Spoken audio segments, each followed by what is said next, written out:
So then we have the very last stanza, which is obviously the concluding stanza. So one of the things we need to be thinking about when we're reading this and analysing it is what is the purpose of this concluding stanza. And we'll come back to that at the end. What gets me now is not the idiocy or greed, but lack of thought for me. Pure selfishness. So, word choice, idiocy, stupidity. And again, this is about marking his characterisation. He's stupid. What else do we learn about him? He is greedy. It tells us about the flaw in his character. But the biggest issue is the lack of thought for me, which she captures beautifully in this short sentence. Pure selfishness.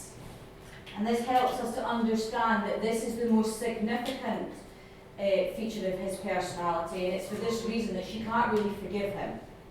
I sold the contents of the house and came down here.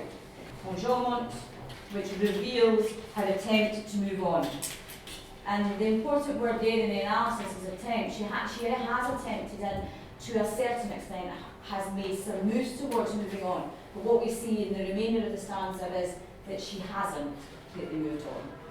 And the next line introduces that idea. I think of him in certain lights, dawn, late afternoon. And this exposes her inability to move on. Then we have a nice piece of biblical allusion where once a bowl of apples stopped me dead. Apples as a symbol, therefore biblical allusion, because we know that in the Garden of Eden it was an apple that Adam did eat, and that was the forbidden fruit. So an apple is a representation of the forbidden fruit and the fall of man. Here, greed leads to the fall of King Midas. You could also look at dead as word choice, in the sense of the destructive impact that it's had on her. And then she goes on to explain what she misses most. We have alliteration on miss most. It's thrown an atmosphere of nostalgia. What's nostalgia? It's the idea of looking back. It tends to have connotations of looking back fondly or positively. Okay? You look when you think about something with an air of nostalgia, there's a positive aspect to it. Even now, his hands, his warm hands, repetition. So this is the thing that she misses the most. Repetition on hands.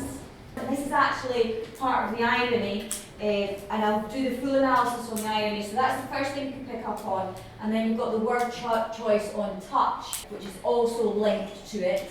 You've got word choice and repetition on hands, and then the word choice on touch, which is ironic, because the thing that she misses the most is the thing that keeps them apart.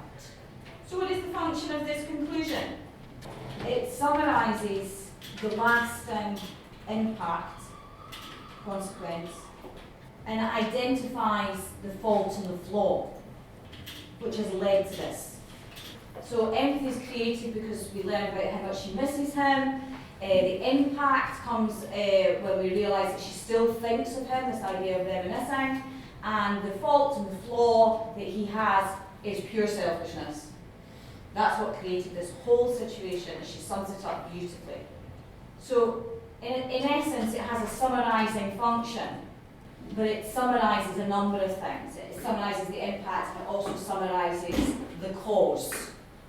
And an important aspect of this poem is the contrast.